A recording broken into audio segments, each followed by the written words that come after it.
dumating ang iyong tanging hinihiling.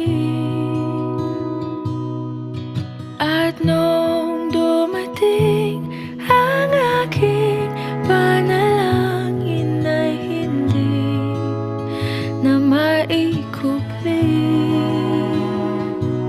ang pag-asang nahanap ko sa iyong mga mata, at ang takot kung sakali mang ika'y mawala.